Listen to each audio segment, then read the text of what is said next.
Hey class, welcome to the introduction on trigonometry. As you can see, trigonometry is broken up, I've broken it up into two familiar aspects, tri and metry. What do you know this from? Well, tri, you guys know that is a triangle, and metry is similar to geometry. So kind of what we're learning here is in the study of triangles, and we're incorporating some concepts of geometry that we've been doing last year. So that's what triangles are. And what I mean by geometry is some of the F patterns, the Z patterns, or corresponding angles or alternate angles, the stuff that we did last year and you've done in elementary school. So we're combining both these two together. Now, we have to, before we go into trigonometry itself, we have to learn some of these concepts of labeling triangles. Now, before we actually start trigonometry, we need to go over some principles here about how to label and some key terms. So, how to label triangles? Well, to label triangles, you label the angles, and they must be done with capital letters. Angles are labeled with capital letters, so we have R, B, and T. Now, sides are labeled with lowercase letters, and you can't just choose any lowercase letters. They have to correspond with the angles here. So this is capital R here, and capital R corresponds with little r. So across from big R is small r. Across from big B is small b. And across from capital letter T is a lowercase t here. Now, there's another situation. How do we label angles a little bit more appropriately when we have situations like this, where we have more than just a triangle, which you'll see later on in this unit. So right here, you can't just write angle. This is a symbol that represents angle. You can't just write angle B, because angle B could represent this, or even that exterior angle here. Okay, so whenever you're labeling angles, you have to label them with three letters. So when I say angle RBT, you're actually tracing from R to B to T. So RBT would represent this angle here, as opposed to over here, angle RBS would be angle RBS. So it would be the angle traced out by the tracing R, B, and S. So that represents this angle right here. Okay? So remember to label angles with three letters and to label sides with lowercase letters here. Pythagorean theorem, we've done this for many years. Okay, there's some new terminology they're going to be introducing here. You know that Pythagorean theorem must have a 90-degree triangle, and we know that across the 90-degree angle is the hypotenuse. Okay, and over here we are going to be introducing a Greek letter theta. And the Greek letter theta is representing the general angle. You know how we always use x to represent an unknown number? To represent an unknown angle, we use the Greek letter theta, and it's spelled like that. I'm going to introduce another Greek letter that you might be familiar with in your slang terms. It's beta, but beta is a Greek letter, just like theta, and it's spelled B-E-T-A like that. Now, there's some more terms here with a triangle. If I choose this theta here to be my focus angle, so this is going to be my focus angle, I have to ask myself, which side is opposite my focus angle? So if this is my focus angle, that's red here. This side, we're going to call this side the opposite side. And then there's one more term, which is going to be labeling this side. We call that the adjacent side. All right, because it's adjacent or next to our focus angle.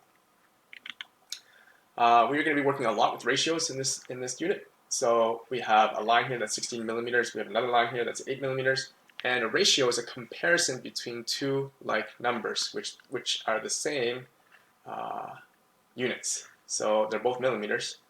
So we can compare them by writing them with a ratio with a colon here, 16 to 8, or we can reduce it and put in lowest terms, 2 to 1, by dividing both sides by 8. Or we can write it in fraction terms, 16 millimeters over 8 millimeters.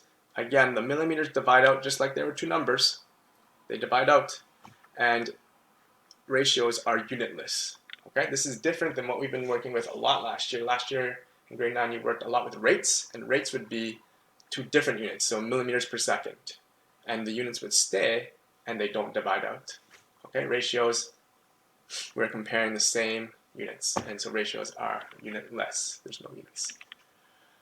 A proportion is made up of two ratios, and we'll be doing with this a lot because a proportion, is an equation that involves two ratios. And we'll be solving lots of these later on. Now, the last two terms for today's lesson is congruency versus similarity. Now, I'm going to ask you guys to pause the video in a bit after I ask this question and let you guys think about it. Which triangles are similar and which two triangles are congruent? And congruent is a special term for identical, so they're exactly the same. Now, what you might have said is that, oh yeah, the red triangle is congruent to the gray triangle, and the yellow triangle is similar to the blue triangle. You would be kind of correct, you're just not using mathematical terminology, and you couldn't because you need to label them. So you can choose any letters that you want, and the letters that I chose are these.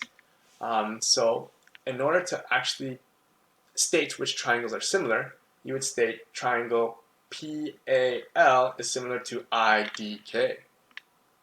And which two triangles, so triangle PAL is similar to triangle IDK. And this is a symbol, it's called the tilde symbol. It's like on your keyboard, it's next to the number 1. And this means similar to. On the other hand, we have triangle BTW is equal to or congruent to triangle OMG. Now, what I want to point out here is that the order matters. PAL, see how P is the first letter that I wrote here? Angle P corresponds to angle I, which is why I has to be written here, because P and I are equal to each other.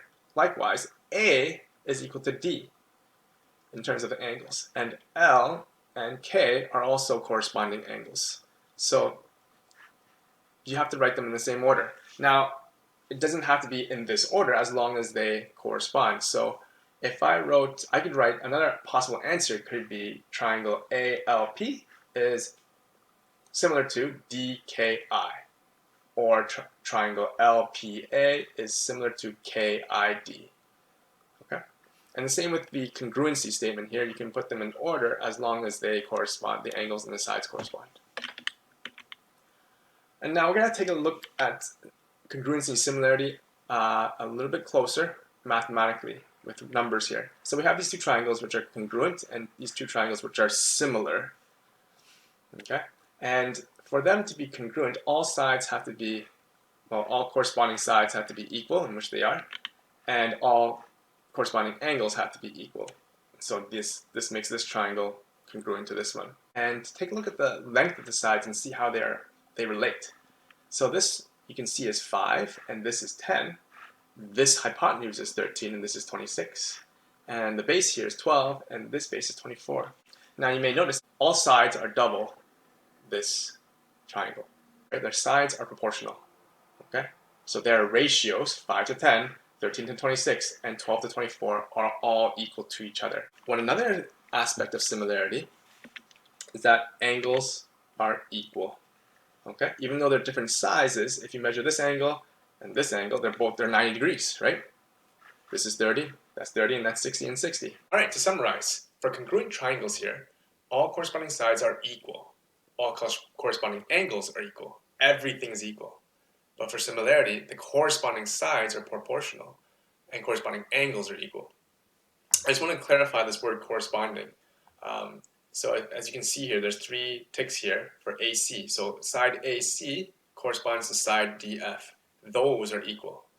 Side CB corresponds to side FE, and those sides are corresponding, and they're also equal. And side AB and DE are also corresponding, and they also happen to be equal. For congruency, all 3 of these angles don't have to be, all 3 of these sides don't have to be equal. It's the corresponding sides that have to be equal. Okay, and that's what the word corresponding means, and that's the importance. Are congruent triangles similar? So we're trying to find the connection between congruency and similarity. So I have 2 congruent triangles here where all the sides are equal and all the angles are equal, and they're marked accordingly. Now, in order to determine if these congruent triangles are similar, we go back to the definition of similarity here. It says the definitions of similarity are all corresponding sides, are they proportional? So is this side and this side, which are corresponding sides, can I multiply a number to get from this length to this length? Yes, it's 1. And can I multiply that same number to all those different sides? If I multiply this side length by 1, would it be the same? Yep. And this by 1 to get that side length? Absolutely. That means it is proportional. Proportional just means can you multiply a number by all 3? And it happens to be true. And The second definition for similarity is that all corresponding angles are equal. Are all these three angles equal? Yes. So these congruent triangles are similar, which is why there's a similar sign over here. That these triangles are not only just identical, but they're also considered similar. Okay?